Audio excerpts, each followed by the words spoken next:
Hello दोस्तों, आप सभी को प्यार भरा नमस्ते। तो दोस्तों, कैसे हैं आप सब? आशा करती हूँ आप सब ठीक होंगे। तो मैं भी एकदम बढ़िया हूँ। तो दोस्तों, मेरा ये छोटा सा वीडियो बनाने का मकसद है योग को लेकर। तो जैसे कि 1-2 दिन पहले देखा होगा आप लोगों ने, हम योग के लिए सत्संग जा रहे थे। 1-2 दिन मोरंग में था, फिर 1-2 दिन रिब्बा में था। तो वही योग से कुछ रिलेटेड मैं आपको बताने वाली हूँ। तो वैसे तो योग एक छोटा सा शब्द है, लेकिन जो योग है, योग बहुत बड़ी विद्या है। तो जैसे आप सबको मालूम होगा, योग ऋषि मुनियों की विद्या है, योग संतों की विद्या है। वही योग से हम लोग जुड़े हुए हैं। तो ये जो हमारा आश्रम है पंजाब होशियारपुर में। तो वहाँ पर फ्री ऑफ कॉस्ट हमें योग सिखाया जाता है। अंदरूनी सफाई मतलब वहाँ पर सिखाया जाता है किस तरह से। तो योग तो ऐसा है कि आत्म कल्याण, हम खुद के लिए हम योग करते हैं, दूसरों के लिए नहीं। तो कई लोग ऐसा बोलते हैं कि आप लोग तो योग करते हैं, बीमार भी नहीं होंगे, मतलब आप लोगों को तो बीमारियां भी नहीं आएगी। ऐसा नहीं है जी, ऐसा बिल्कुल भी नहीं है। बाकी जो हमारा कर्म है, कर्मों के हिसाब से हमें जीना पड़ता है। तो ऐसा नहीं कि योग से जुड़े हुए तो आप लोगों को बीमारी भी नहीं आएगी, ये आपकी गलत सोच है। तो कई लोग ऐसा कहते हुए मैंने सुना कि ये लोग तो ये वो करते हैं, इनको तो बीमारी भी नहीं आएगी। ऐसा कुछ भी नहीं है। तो जो हमारा कर्म है, जो हम कर्म लेके आए, वो तो हमें भुगतना ही पड़ेगा। तो जैसे जैसे एंड टाइम पे कैसे बीमारी आते हैं वो भी हमें नहीं पता, लेकिन कुछ हद तक काफ़ी कंट्रोल कर सकते हैं योग से, बस ये है। तो जो जैसे आजकल काफ़ी चला हुआ है, सर्वाइकल चला हुआ है, माइग्रेन चला हुआ है।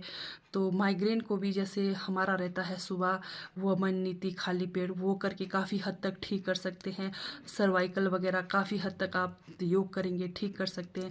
तो इस तरह से आप योग करके ठीक कर सकते हैं अपने बीमारियों को। अब ये हम ये नहीं कहेंगे कि हम योग करेंगे तो हमें कुछ भी बीमारी नहीं होगी।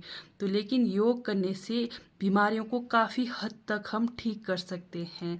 तो जो हमारे गुरुबाई जी आए हुए हैं स्पेशल योग सिखाने के लिए, पंजाब के होशियारपुर स्पेशल आश्रम से आए हुए हैं। तो उनका मैं आप लोगों को वीडियो शेयर करूंगी। तो वीडियो देखकर आप बिल्कुल भी ना करें।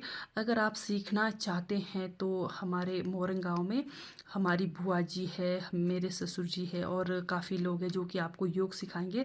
तो हमसे संपर्क कर सकते हैं और आप लोग योग सीख सकते हैं। तो एक बार हम बैठे थे कहीं मेहमानबाजी में गांव से बाहर। तो सारे गुरु भाई काफ़ी सीनियर लोग थे मेरे से। तो 2 लेडी आती है मेहमान। तो ऐसी बात चला हुआ था योग के बारे में।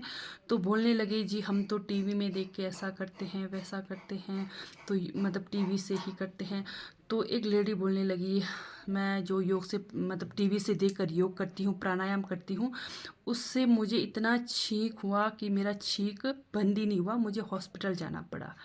तो एक फिर दूसरी लेडी बोलती है कि मुझे भी यही प्रॉब्लम हुआ कि मैंने जब प्राणायाम किया उसके बाद जो मेरा पेट में दर्द है, मुझे भी हॉस्पिटल तक पहुंचना पड़ा।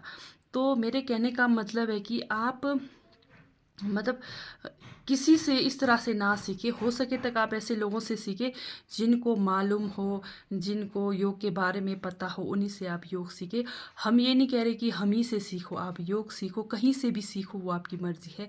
लेकिन ऐसा इंसान होना चाहिए योग सीखने के लिए जिनको पूरी नॉलेज हो योग के बारे में। तो मेरा बोलने का मतलब ये है कि आप हर किसी से ना सीखे योग। तो चलिए मैं आप लोगों को छोटा शॉर्ट कर देती हूँ। तो वो आप मेरी वीडियो देख सकते हैं और कैसा लगा मुझे कमेंट करके ज़रूर बताएं मेरी वीडियो।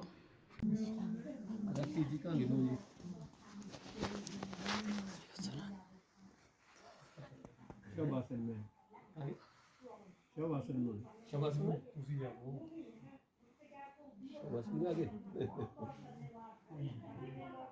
तो बोला था क्या क्या बोला मोहन जी को बोला था मैं आप क्या बोला मोहन जी को बोला था मैं इनके साथ करेंगे आप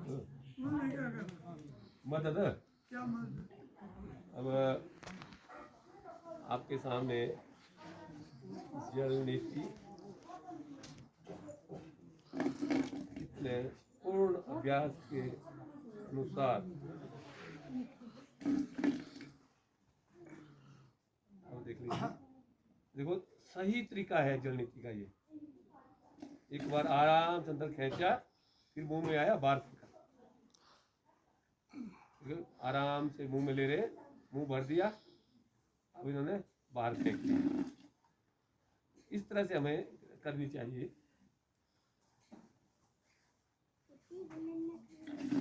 आप देख लीजिए, तो ये सदे हुए साधक है। अब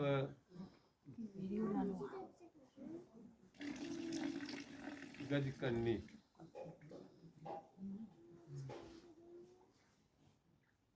जो हमारे नाक में अंदर में जो साइनसिस होते हैं ऊपर को, उनमें से ढूंढ ढूंढ के उसके मल गज करनी द्वारा बाहर निकल जाता है।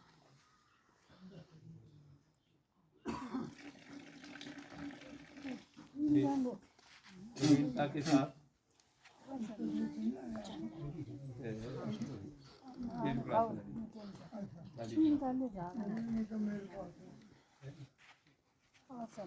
रबड़ नीति, इनको देख करके इनके जो गुरु रबड़ नीति कितने सरलता से सहजता से 10 नंबर 12 नंबर का रबड़ कर रहे हैं।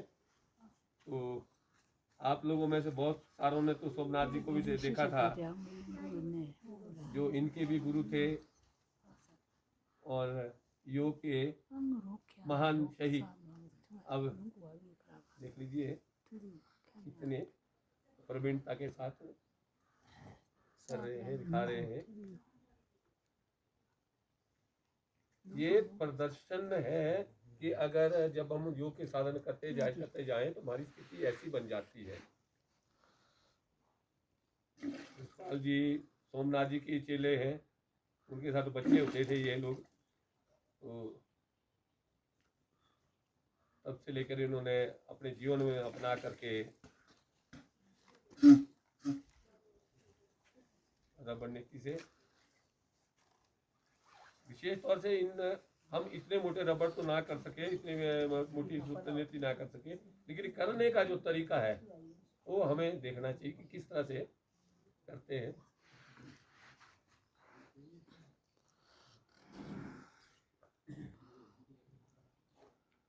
लो जी, रबड़ के साथ सूत्र नीति आ गई।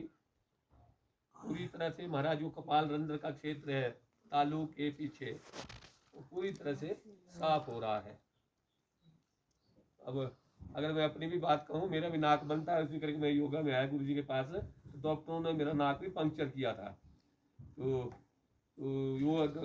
नाक का बंद होना मेरे लिए मतलब लाभकारी साबित हुआ, तो उस कारण से मैं भी गुरु जी के चरणों में आ गया। लेकिन अब उसके बाद रबड़ नीति सूत्र नीति करते करते वो अपने आप खुल चुका था बहुत पहले। अब देख लीजिए, बहुत सारे लोग ऑपरेशन कराते हैं, कोई जरूरत ऑपरेशन कराने की नहीं, इसको करते जाइए अपने सामर्थ्य के अनुसार, तक पतला या फिर उसकी साइज बढ़ाते जाए, और जिसके घर्षण से वो सारा जो एलर्जी से बड़ा हुआ जो मांस होता है, हड्डी नहीं बढ़ती, मांस बड़ा फूला होता है, वो सामान्य हो जाएगा। ये रबड़ नीतियाँ और सूत्र नीति हो गई। अब फिर करेंगे जल नीति। जैसे गली वगैरह और नाली वगैरह साफ करते हैं, पानी डालते हैं, झाड़ू लगाते हैं, फिर पानी डालते हैं, उसी तरह से पूरी तरह से साफ हो जाएगा।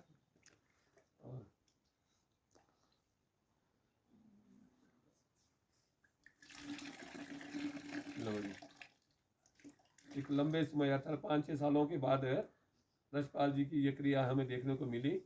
इसके लिए अब भी इनका बहुत बहुत धन्यवाद, और ये भी प्रभु जी से विनती करें कि आगे निरंतर आते रहे और अपने साथियों के साथ, है ना, शोभा और बढ़ेगी। तो ये प्रभु जी से विनती करते हैं और इनसे भी हम ये प्रार्थना करते हैं।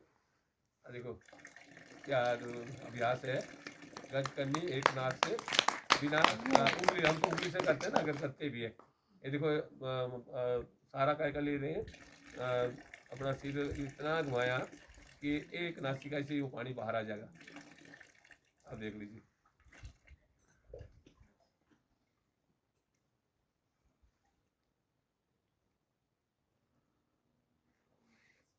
अब काली ने दूसरे नासिका से ले लिया और बड़े आराम से पानी बाहर आया।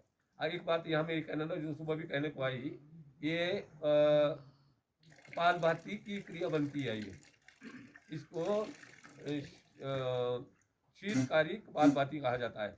जैसे जल नीति में ले रहे, फिर गचकनी में छोड़ रहे, जल नीति में ले रहे, गचकनी में छोड़ रहे, इसका वर्णन एक कपालभाति ही है। तो उस तरह से मतलब हम तो इसको जल नीति और उसको लेके बजा लेंगे ना कि जल नीति किया और गचकनी की है।